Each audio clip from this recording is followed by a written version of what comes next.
Good evening and welcome to this week's edition of Behind the Headlines, where we're going to be discussing the critical nature of broadcasting the truth about Israel and the Jewish people in a world of false narratives and hostility. We're going to be covering information concerning Simon Barrett's recent trip to join the 7th Christian Media Summit, which definitely has that aim of broadcasting the truth and supporting anyone and everyone involved in Christian media in relation to the land of Israel. It's good to have you join us on the program. I'm Reagan King, and joined as always by my good friends and co-hosts Simon Barrett and Tim Gutman. Evening, guys. Good evening. Yeah. Well, tell us, Simon. I mean, you joined this critical event, and you were able to have experiences which we're going to be covering this evening. But tell us a little bit first about the atmosphere in Jerusalem. Well, firstly, it's extraordinary. I mean, it's a great honor to be invited by the Israeli government press office, the Israeli Foreign Ministry, to go to Israel and to have that first-hand experience briefings of what Israel has been through for the last 2 years. And I mean, the atmosphere was completely different to when you and I went in 2024. In January, Israel was still in the midst of the war. There was still that threat from Hezbollah in the north. The nation was depressed, it was down. And I think now, I mean, the Israeli people are so resilient. I mean, their resilience is incredible. They are inspirational people. They are determined people. And now it's like all of the living hostages have returned. And now we're seeing drip by drip the remaining bodies of the hostages come home. And it's like the Israelis like 2 years, let's move on. And life is beginning to get back slowly to normal. Whatever normal is in Israel is getting back there. So it's an extraordinary time. And thanks to the ICJ UK who sponsored me to go, as well as the GPO in Israel for the conference. Amazing. And it's so amazing to connect with other Christian broadcasting journalists from around the world. Many of the guests I've had on the Middle East Report were there over the years. And it's very special to be in Israel. But also what was so nice as well, it was the hottest November in Israel since 1942. Wow. 29, 30 degrees. So I've come up with a bit of a tan, so I'm happy with that. Could do with a bit of that here, yes, Tim? We need that. We need that. It's desperate for some sunshine. This guy was sending me pictures from the poolside of this beautiful sunny scene and stuff, and I thought, what, this is... I could have sent you on the beach one at the weekend. That would have been rubbing it in. But I mean, Tim, tell us a little bit about how critical it is for us to be communicating truth. And an event of this nature, whether it's this exact one or not, there are too few of these events. What is the significance of this for the people of Israel? Well, I mean, you know, as we know, there's so much bias against Israel. I mean, there's a satanic deception when it comes to Israel. And since October 7th, it's like hyped up. For Israel to know and hear its friends in broadcasters, for us as broadcasters, for Revelation TV, for the work you guys do, that is massive. You know, don't underestimate that. That is, it shows Israel they're not alone. Shows you do as well, Tim. Thank you very much. Shows the Jewish people they're not alone. And these kind of events, it's good for like-minded people. So Simon was able to connect with other Christian broadcasters. That's mutually encouraging. And you said as well about the resilience of the Israeli people. I mean, I was blown away. We did a show together, Behind the Headlines, a few months ago, and we discussed how Israel, even during the war, was the second most happy country on the planet. I mean, they are an amazing people, as we know, amazingly resilient and full of joy. But for us, it's a huge honor, like Simon said, a huge privilege to stand with Israel, to be a voice for Israel. And these kind of events, as Simon will relay, they build us up, and it's also encouraging for Israel to see its friends, especially for me as a pastor from the Christian community. Now, there were over 100 Christian 150, journalists, 150 Christian journalists from across the world who were brought together to Jerusalem. And an extended 4-day summit that took these delegates to southern Israel. You visited some of the sites of the Nova Music Festival, Kfar, of the horrific places that we've talked about. Even we were reviewing a little bit from my recent trip as well, Tim, last week. But you visited Judea and Samaria. You learned how Israeli Jewish settlers and Palestinian Arabs are collaborating as well, something that you don't hear in mainstream. I mean, the collaboration is immense, and yet you have individuals, even like our Archbishop of York, going over, getting himself into trouble because he's wanting to only look at one narrative of this, getting kicked out, because he's challenging Israeli security forces. You can't make this sort of thing up. But you had a day at the Israeli Foreign Ministry in Jerusalem. That was amazing. Personal meeting with our friend Sharon Haskell. Yep, in her office, which was amazing. So Incredible. that was a God thing, real God thing, to have that door open and have a private meeting with Sharon Haskell, Israel's Deputy Foreign Minister, and we'll have a special report from her later. And you almost stood in for Douglas Murray. Douglas Murray. Yeah, but those are shoes no one can fill. I can't fill those shoes. You sent me a message and I was like, what? How did this escalate? What's going on? What's happened to Douglas? But then I was thinking, wow, Simon this is a Daniel moment. You've been not quite ready for that moment yet. It's fantastic. Got to stay humble. I disagree. I think you could have held your own there. I was a little disappointed it didn't happen for you, but it's okay. So let's talk a little bit about it. Tell us a bit about the background of the Christian Media Summit and how this initiative came to be. Well, you have to look at this at the setting. So the last Christian Media Summit was in December of 2022. That was at the backdrop of Israel had come out of COVID, and Israel had found herself with uncredible influence and wealth from the influence of Startup Nation and everything else. And then, of course, we didn't have a Christian Media Summit until last week, so that's almost well over 2 years since the last one. And considering that Israel has been had a horrific, and seeing it firsthand as well, October the 7th attack by Hamas and hearing those horror stories, then followed by the war against Hamas in Gaza and Palestinian Islamic Jihad, the war against the Hezbollah in southern Lebanon, and then of course we've seen the collapse of President Assad's regime in Syria with HTS becoming president, and then of course the direct confrontation between Israel and Iran, and then Israel taking out Iran's nuclear weapons. So in the context of all of that, it was so important then for Israel to reach out to their only friends, their true friends, who are the Christian supporters of Israel and journalists, to tell Israel's story and to tell Israel's narrative. But I mean, what was amazing is a special thanks has to go to Nitzan Hay, who's the director for the Israeli government press office, and Revatel, who organised such an amazing schedule. They did an amazing job, and it was amazing to actually hear Nitzan Hay talk about the love of Christians and how, for example, his first speech, he was talking about the Beatitudes. And he was talking about what happens if you lose your saltiness from a Hebrew perspective. So they were just as much as encouraged as we were, and that's what's made it so special. Beautiful. Amazing. And of course, a key scripture, I think, for Christians, for us, is Isaiah chapter 40, verse 1 and 2, and it's, "Comfort thee, comfort my people, says the Lord.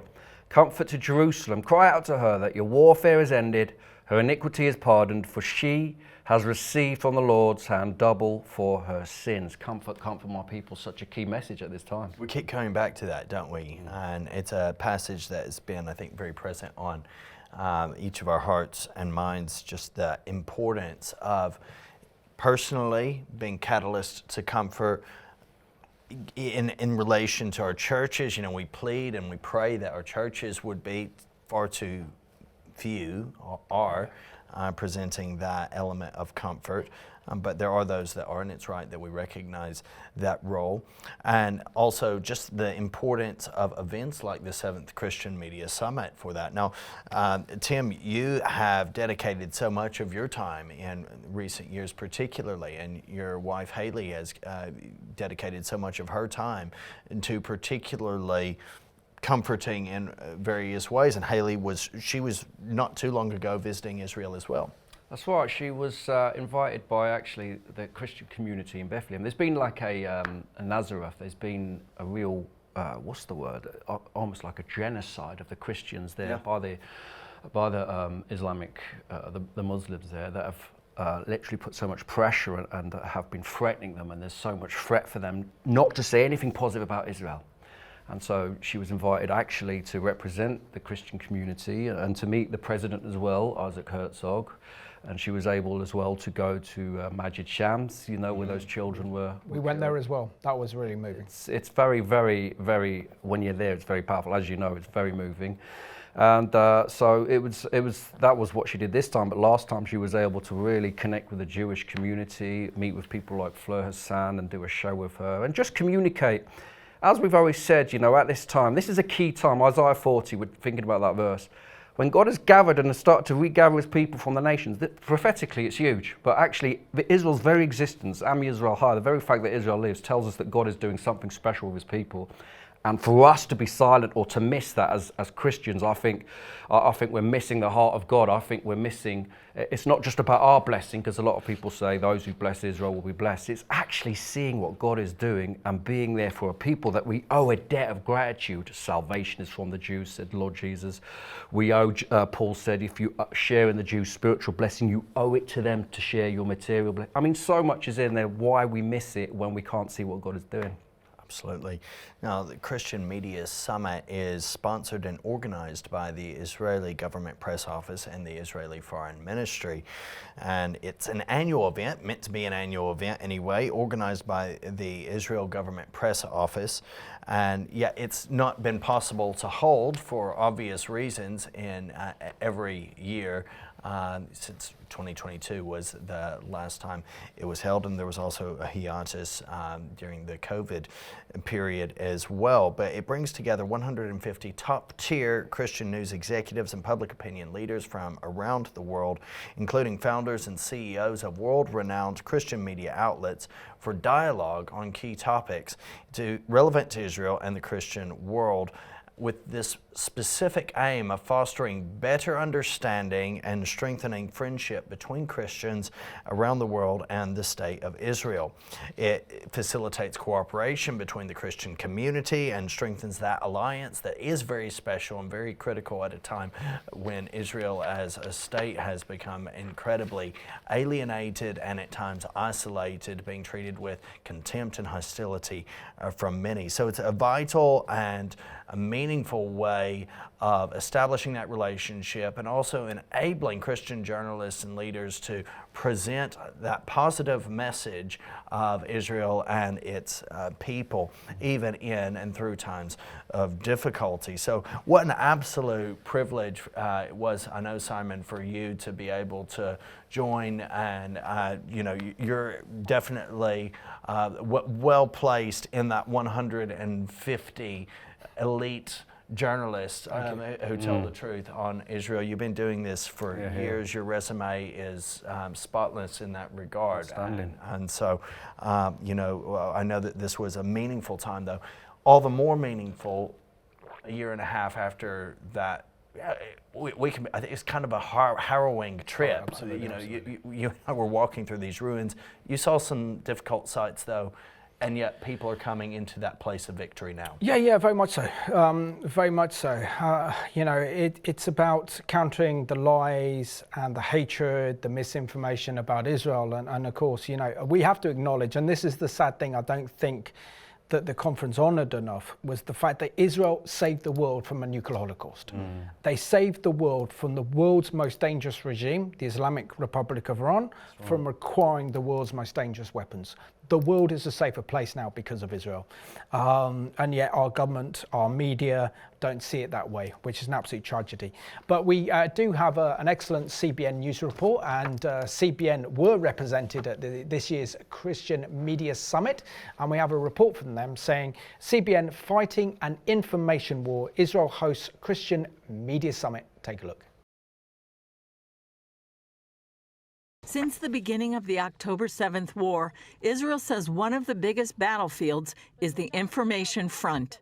The 7th Christian Media Summit, hosted by the Israeli Government Press Office, is taking place for the first time since the October 7th war. A summit where we hope you will understand the graveness of the events of the past 2 years and also come to understand the beauty of the people and incredible resilience that they have shown. Pastor Trey Graham from Texas has been to Israel many times, but tells CBN News for first-timers there are lots of surprises. Coming here to see things on the ground, again, for the first time for some, to be reinforced for others is the way to take back to whatever countries these journalists have come from to share what's really happening on the ground. One important issue is biblical Judea and Samaria, also known as the West Bank, where Palestinians want to have a state. The group visited Samaria to meet Governor Yossi Dagan. If people come here and visit, especially Judea and Samaria, the biblical heartland, they will understand the geography better, which helps you to understand military tactics and why giving up that high ground would be military suicide for this country. First-time visitor Timothy Werasekera from Singapore said he better understands Israel's security needs. One of the things that struck me being on the ground in Samaria is when you look across the armistice lines, you can see just how close the territories are. And to see that Tel Aviv is just an artillery shell away from where we were in Samaria made me think a lot about Israel's need to defend itself and the need to have a security buffer zone in that place. Israeli Jonathan Feldstein, who lives in Judea, says it's been strangely quiet there during the war.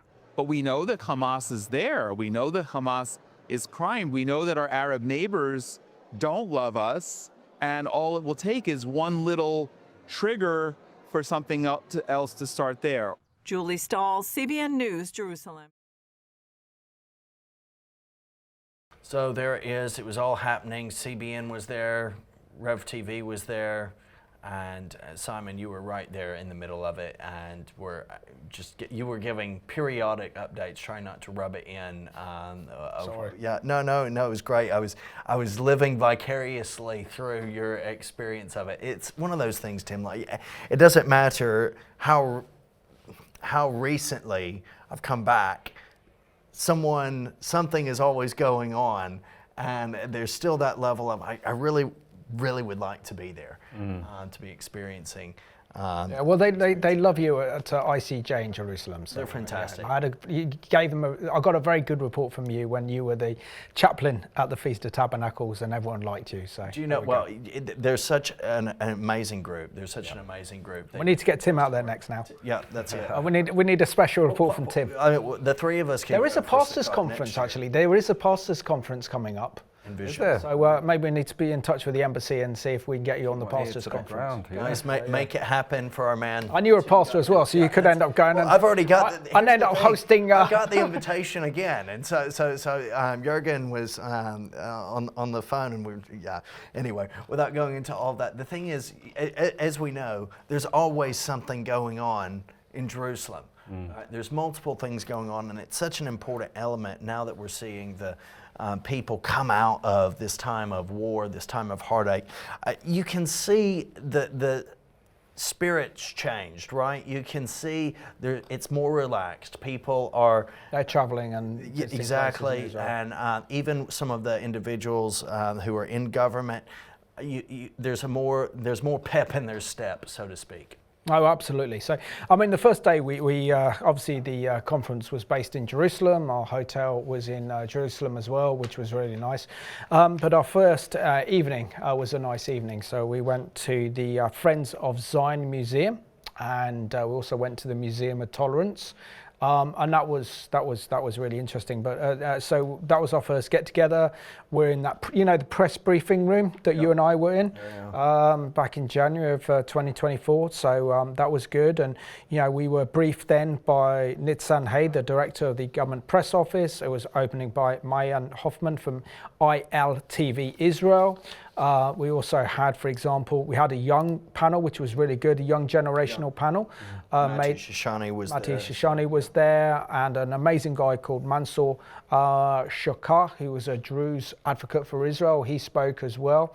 So that was important to get a kind of young person's perspective on the conflict and how they use social media to communicate the truth about Israel. What's the overnight tour in Jerusalem? Oh, that was lovely. That was really nice. Right. So after it finished, we were split up into little groups. And firstly, we visited the Russian compound. Oh, yes. I didn't even know that was there. Yeah. And then we walked into the old city. And of course, last time you and I were there together at that area just by the entrance to the Jaffa Gate, surrounded by Israeli flags. But this time there were only a few Israeli flags. And they took us then walking down the streets of the old city of Jerusalem, going down through the Greek colony where the Greek churches were and stuff as well. So that was cool. And of course, it wouldn't be Israel without having a prayer at the Kotel, the Haram, the Western Wall. HaKotel Hamaravi. There we go. That was very special. Yeah. When were you last there, Tim?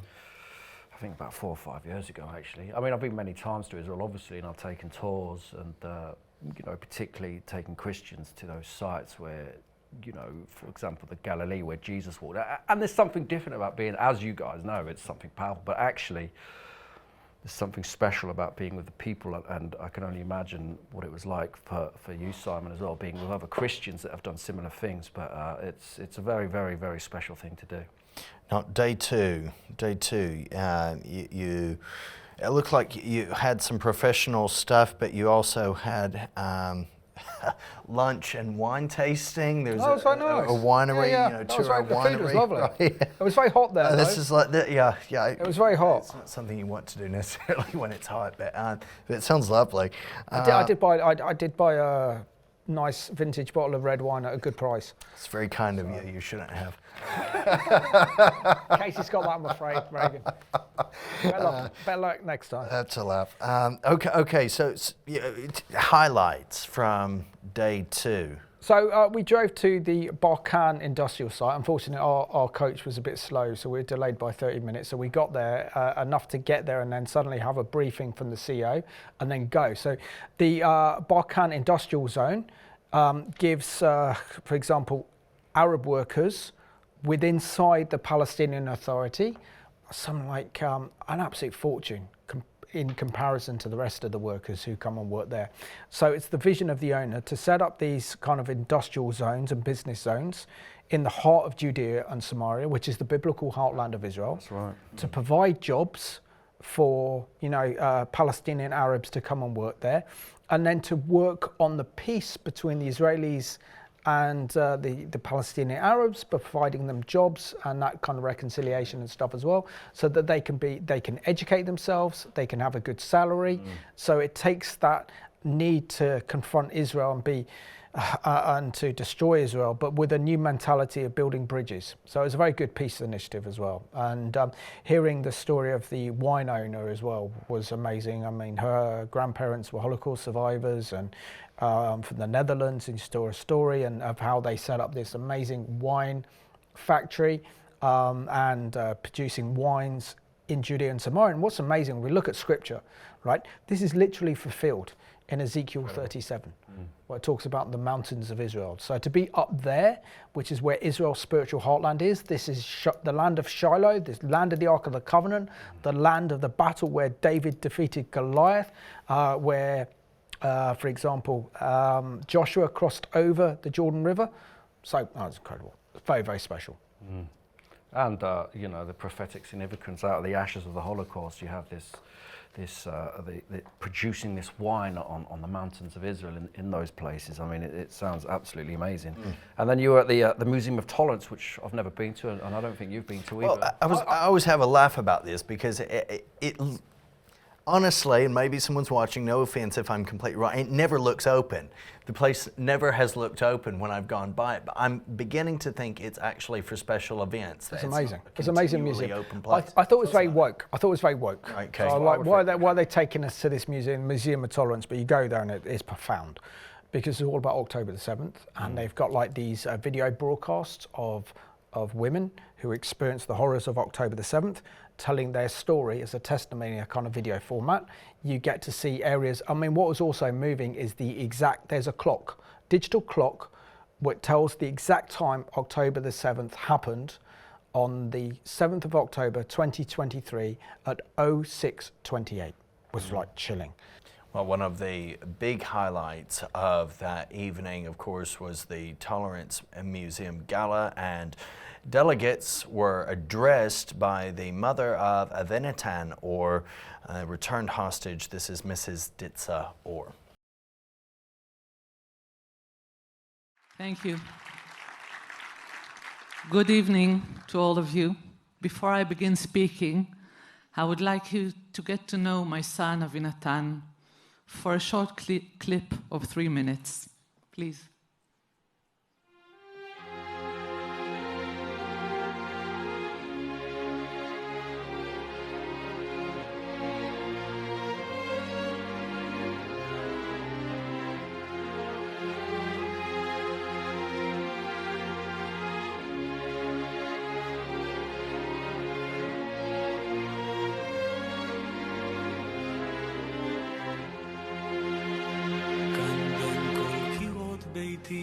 הכל סגור ואין איש מפריע, אל מול שתיקת קירות ביתי אין רחש שייכנס, כאן בין כל קצוות ביתי אין כל מכשול, בכל שבילי החדר אין שמש שישרוף ואין גם צל אשר יחשיך, ואין משב סופה ואין גשם שישטוף, ואין גם צוהר שיבהיל, ואין דבר אשר ישרוף את כל קירות ביתי, הכל הרי מוגן מכל עורב בפתח, בין כל קירות ביתי אין אף אחד אשר ילך, בין כל קירות ביתי אין אף אחד אשר ילך.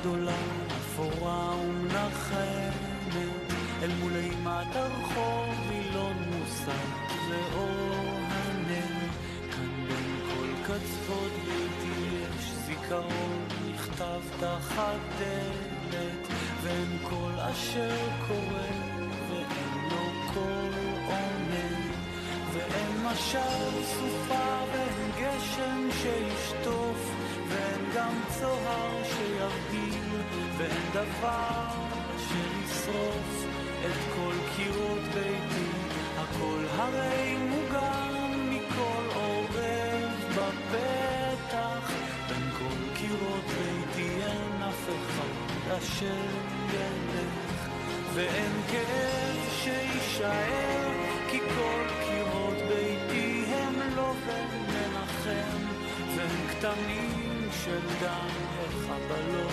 שריטות בלב, הכל הרי מכתב מראש אתה יודע, בין כל קירות ביתי אין פרח שינבול בטרם עת, בין כל קירות ביתי אין פרח שינבול בטרם עת.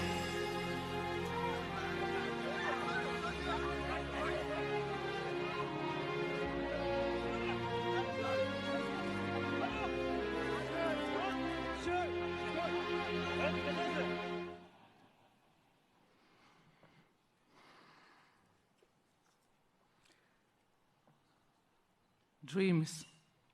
We are as dreamers.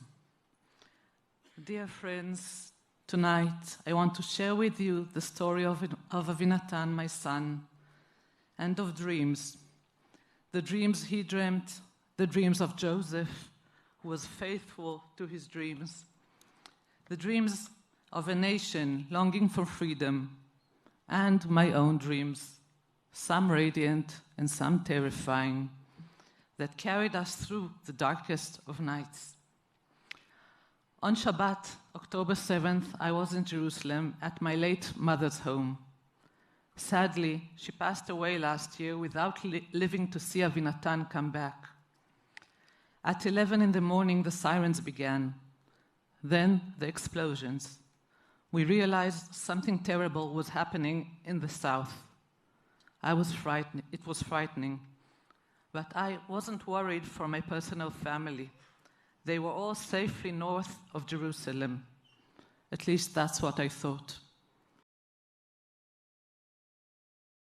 Huge thanks to the Israeli Foreign Office for that moving tribute to Avinatan Or, who was returned from captivity after 738 days. Very, very moving to hear from his mother as well, Mrs. Ditza Or. And now Ynet News Ynet News of Israel reported on the Christian Media Summit under the headline Christian Media Rally in Jerusalem to Defend Israel. Christian Media Summit aims to show journalists Israel's challenges firsthand and strengthen the vital alliance between people of faith. And they said, in the time of viral misinformation and rising anti-Semitism, more than 150 Christian journalists and influencers converged on Jerusalem for the 7th Christian Media Summit, aimed at seeing Israel firsthand, challenging false narratives and strengthening a vital alliance. Hosted by the Government Press Office in cooperation with the Foreign Ministry and International Fellowship of Christians and Jews, the Christian Media Summit kicked off on November the 2nd until the November the 6th. The programme tackled big questions such as truth versus propaganda, Christian-Jewish partnership, and the status of Israel's biblical heartland, while acknowledging a core criticism that the summit can feel like preaching to the choir. But Organised countered that this is precisely the moment to strengthen the choir and to sing louder, clearer and further, which I would agree massively with. Absolutely. And Simon, you believe that this has achieved those aims?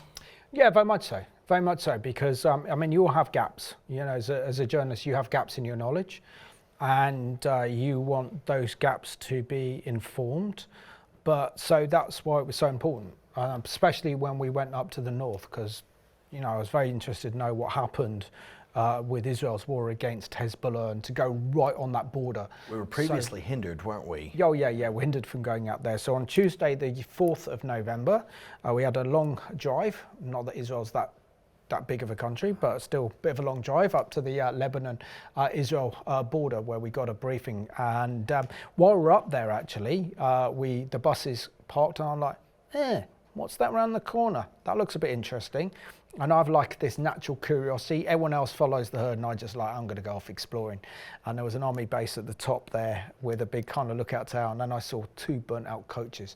So this is the report that I did for you guys on Israel's border with Lebanon, and this is when Hezbollah rockets actually hit 2 coaches very close to an Israeli army base. Take a look. This is Simon Barrett of Revelation TV as part of the Christian Media Summit sponsored by the Israeli Prime Minister's Office and the Government Press Office. We're up here on the border between Lebanon.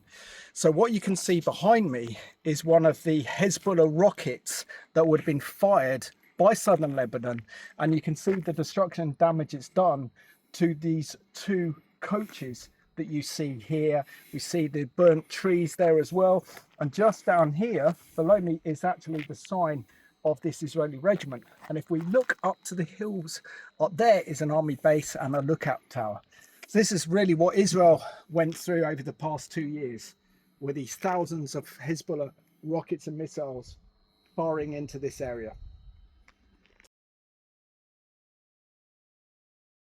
Fascinating stuff, Simon. And you weren't content just to stay there on the Lebanese border. You also were able to go with others to the Syrian border as well. Yeah, so we went up to the Golan and had a kind of briefing there at Mount Bentel. So any of our viewers who have been to Israel and have been to Mount Bentel, is a great place. So this is like an Israeli military base there that was overrun in Yom Kippur War of 1973, and they've made it into a bit of a museum.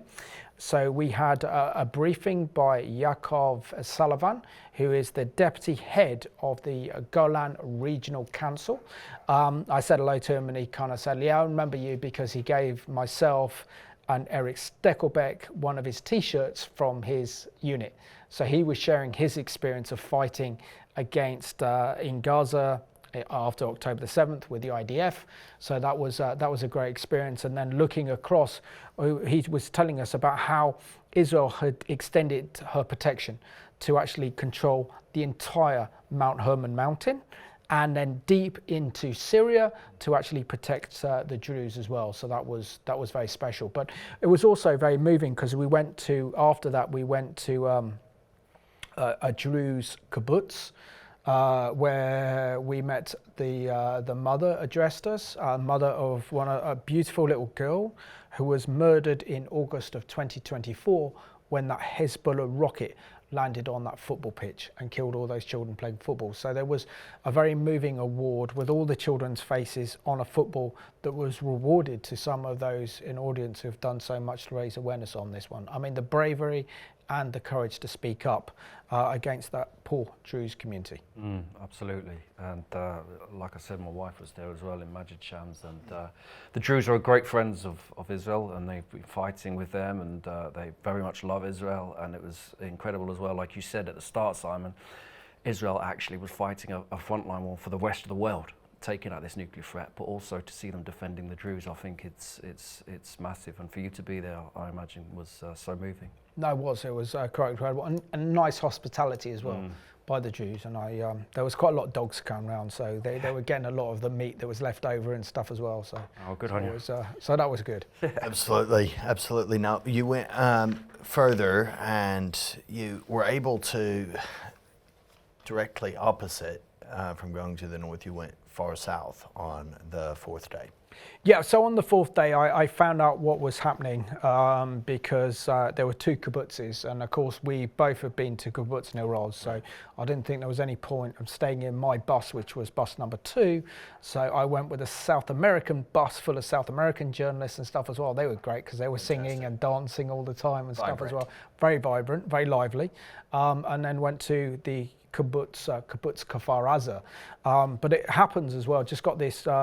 I was aware that my good friend, Pastor Werner Oder, was in Israel, and I was just like, messaged him, how are you? Do you want to come along? So I asked the organisers if he could come along with us. So Pastor Werner Oder, his father was a Nazi, and God has given him so much deliverance from that Nazi spirit of hatred and Jew hatred, and now he's one of Israel's amazing spokesmen. So it was great actually then to have him come along as someone who has personally experienced what Jew hatred is like to be under, to look and see what happened at kibbutz Kfar Aza. So here's a report that I did at kibbutz Kfar Aza, interviewing Pastor Werner Oder on his own personal journey, that of his family history of his father being a Nazi. Visiting kibbutz Aza, the place where on October 7th an incredible slaughter started to take place, where Hamas came in to kill beautiful people who were completely innocent of any crime. Reminded me of the fact that my father was a Nazi who was responsible for training Nazi Einsatzgruppen in killing innocent men, women and children who were Jewish. And coming here to this kibbutz, I begin to realize that history is a proof that man learns nothing from history, that history has repeated itself 80 years on, where demonic forces have risen, and this time in the form of Hamas, to do the very same thing the Nazis did 80 years ago. And in all that, we find that the world is largely silent, and the churches are cowed into submission in not speaking out. And this is what we call in German das Todesschweigen, where people have decided to keep silent about the crimes they have heard about the people that were murdered, about the atrocities that were committed. The world keeps silent. And it requires people like us who have come to a place like this, not to visit an atrocious site, but to become people who have the courage, as Israel is showing courage, to stand up for what is right, to do what is right, to speak against anything that is wrong and to be determined to say that Israel is allowed to live in her own land, which God has appointed and given to Israel. And God has no plan for a second state solution. God has no plan to replace Israel with anything and anyone, because God is a God of Israel who loves his people. And he said, I will bless those who bless you, and I will curse those who curse you. And we see not far from here how the curses come about in the destruction of the whole Gaza Strip because the people raised their hand against Israel. And we are the people who bless Israel. And we thank the Lord for the privilege of blessing Israel. And he's blessing us with courage, with determination, and what I call Holy Ghost audacity to stand against the evil in the world, to speak for Israel and say, Am Israel Chai. And of course, you were able, of course, to go to Nova. One of the most traumatic events of October the 7th was, of course, Nova. So many images that none of us will forget. And you were there this time as well, Simon. No, absolutely. I think nothing really does prepare you for Nova. I mean, it's hard enough dealing with the destruction at the kibbutzes like Kibbutz Nir Oz, Kibbutz Kfar Aza, but being in Nova, you realise that the area is so flat. And of course I know that you've been there, you've done an excellent report from there together with our producer Nathan as well, and it's very emotional, it's very moving. And the reason it's so moving is because literally you see the faces of the young people that were murdered in cold blood by Hamas, but not only murdered, raped, mutilated, tortured, crimes against humanity, crimes against women. And of course, this is the genocide that took place. And I was especially moved as well when I found a dedicated picture to a British Jew who had made Aliyah to Israel, and a big Arsenal fan. So in Hebrew, it had Arsenal, had the Arsenal badge and stuff as well. And that to me then brought something like, whoa, that's really, really, really sobering. And I bought also then met up with my friend Fear, who is an MDA ambulance driver, and he was the hero of October the 7th, and literally he saved over 300 lives on that day. Incredible. So to see him there and meet him at Nova was really special. It was great to see him and share his story. And he liked some of the guests we're with, the likes of John Haller from Prophecy Update in the States, together with Jack Van der Tang, out of Fire Ministries, and also my other good Dutch friend Leonard, who's a filmmaker for Hatikva, and getting him to share his stories with them as well was really special. So you know, if you do have a chance, however horrific it is, to visit these sites, it's a must, because only then can you understand what Israel's been through, and only then can you understand what the Jewish people have been through since October 7th. Now, I was excited to see some of the awards elements, just some friends were posting, and of course our good friend Dr. Jürgen Bühler, the president of the ICEJ, he received a special award that was granted for strengthening the bond of faith and friendship between Christians and Jews. And it was also at this event that Douglas Murray also spoke. No, absolutely. And no, he was going to speak, but sadly his flight got cancelled, and then Nitzan told me when we're having lunch at this beautiful Argentinian kibbutz in the south, and there's posters of Messi, and there was like, Argentina won the World Cup in 1986, and I brought back bad memories when we were beaten by Argentina with the hand of God, Maradona, and then of course they won the World Cup in 2022. Anyway, so aside from that, he then there asked me that you know, that Douglas Murray can't fly because his flight's been cancelled.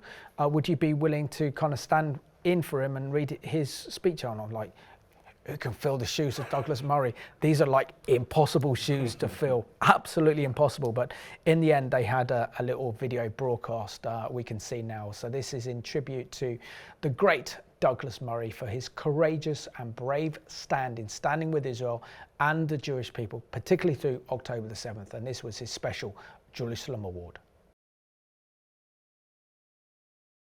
Now, ladies and gentlemen, we are proud to present the award to Mr. Douglas Murray.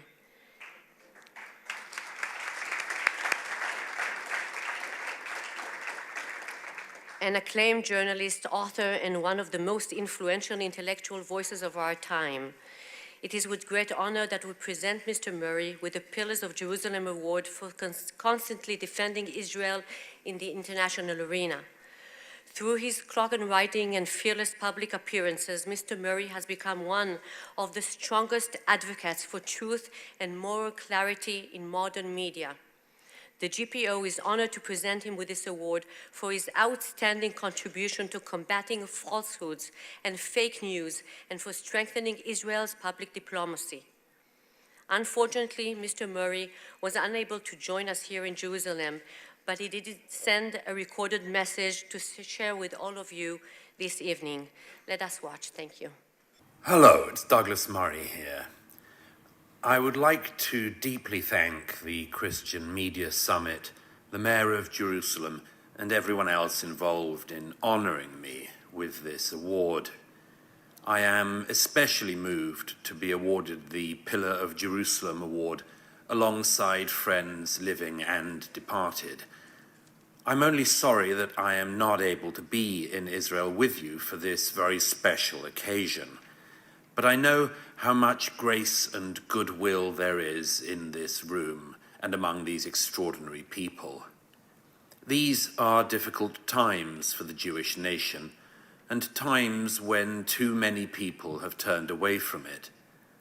But it has always been my belief that a truth can pierce 1,000 lies, and likewise that even a single light, and there are many in this room, can make a dark world bright again.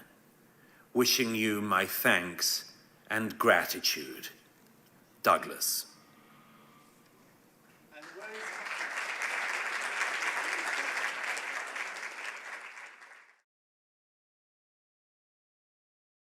The outstanding Douglas Murray there, who's been a real voice, a real courageous voice for Israel and for truth. Now, the Times of Israel reported on a special Jerusalem Award, which was to be taken on behalf of Charlie Kirk by Erica Kirk under the headline, Charlie Kirk's widow to accept Public Diplomacy Award on his behalf at the Jerusalem Summit. And they reported that Erica Kirk, the wife of assassinated US conservative activist and Israel supporter Charlie Kirk, will accept the award on his behalf at the summit this week. And the government press office informed us of that in a statement. Now, we did a show on Charlie Kirk, and he really was an outstanding voice. And for his wife Erica as well to accept the award on his behalf, I think it encourages us as Christians. You know, he really was a voice for truth, wasn't he, Charlie? Yeah. But day 5 really was about the Ministry of Foreign Affairs, wasn't it, Simon? No, absolutely. So this was a special event, and the Israeli Foreign Ministry in Jerusalem opened up their doors to us. And the previous Christian Media Summit in 2022 I had my own personal tour of the Israeli Foreign Ministry, thanks to a wonderful woman called Vivi Eisen, who was the director of the Public Affairs in London, and she gave me a personal tour. So to actually have the conference here was very, very special. And we were addressed by Sharon Haskell, who is Israel's new Deputy Foreign Minister, and she spoke really well, and she loves Christians, so that was really special. And stuff as well. And CBN have done a special tribute to this inspirational and remarkable woman who is Sharon Haskell, who really does know how to speak up for Israel at this critical time.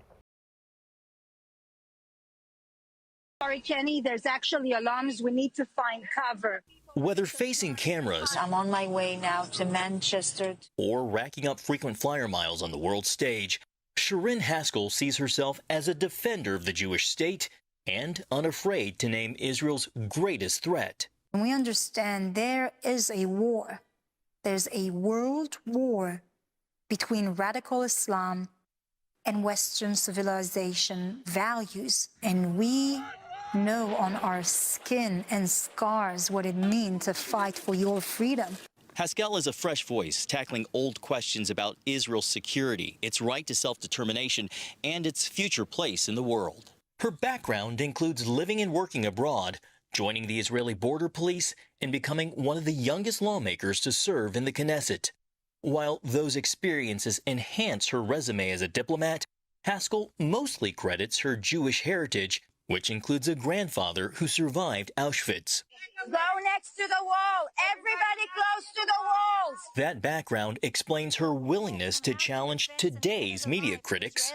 What would you do if your daughter would have been abducted into the dungeons of torture, being raped, abused, physically, emotionally? What would you do as a mother to bring her back home? Scold world leaders for staging a walkout at the United Nations. This is not only an insult to Israel, it is a betrayal of the very mission the UN claims to serve. And skewer supporters of Palestinian statehood, describing it as a gift to Hamas for the October 7th attack on Israel. The recognition of a Palestinian state by France, the United Kingdom, Canada, Australia, and others is a shameful reward for terrorism. You are either on the side of Israel or on the side of Hamas. There is no middle ground. She's also highlighting the rising tide of anti-Semitism, recently traveling to the UK and blaming the British government for the murders of 2 people at a synagogue on Yom Kippur. I'm absolutely appalled and heartbroken by the tragedy and the terrorist attack that happened here on the holiest day in Jewish calendar, in Yom Kippur. In September, she welcomed the largest delegation of American politicians to visit Israel. Our cameras were there when she planted trees as a show of solidarity with each of the 50 states.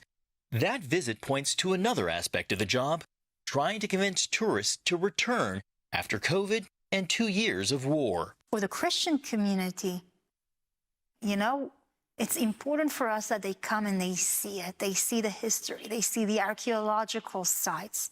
They see the forensic evidence of the Bible. Haskell, once a critic of Netanyahu and a former member of his Likud party, balances her independent streak with being practical. That's made her attractive among younger Israelis. As for Israel's future in the Middle East, for her it's a mix of being realistic while acknowledging the supernatural.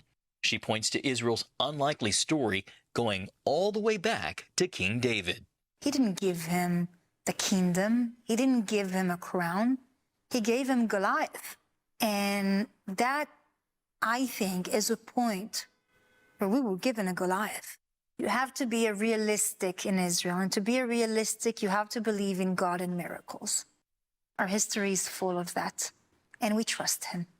He's got a plan for us, and he's been protecting us. John Jessup, CBN News, Jerusalem.